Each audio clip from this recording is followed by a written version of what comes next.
Presvedčenia sú základom všetkého. Ak si myslíš, že nikdy neschudneš, tvoje presvedčenie ničí tvoj potenciál. S nízkym potenciálom prichádza nedostatok motivácie a správnych akcií. Stretávam sa s tým stále. Vládko, ja som skúšala všetko, ja proste nikdy neschudnem. Mám zlú genetiku, to sa nedá. Toto je presvedčenie, ktoré utvára identitu, ja som taká alebo onaká. A keď sa s touto identitou rozhodneš schudnúť a podarí sa ti pár kil, tvoja identita postavená na seba obmedzujúcich presvedčeniach ťa dobehne a ty ju dorovnáš späť. Potom už len čítam správy, Vládko, zase som zjedla celé to fife. Toto je vzorec identity, v ktorom sa motá človek stále v kruhu a ťažko z toho výjsť. Ale čo ak zmeníš presvedčenie? Začni veriť, že tvoja váha je pod tvojou kontrolou.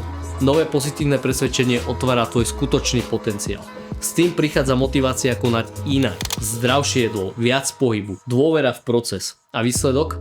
Telo aj myseľ sa menia k lepšiemu. Presvedčenie je to, čo utvára tvoju identitu. Výsledky na seba nenechajú dlho čakať, ale musíš veriť a zvyknúť si myslieť sama o sebe pozitívne. Ty rozhoduješ o tom, kto budeš. Rozhodni sa správne.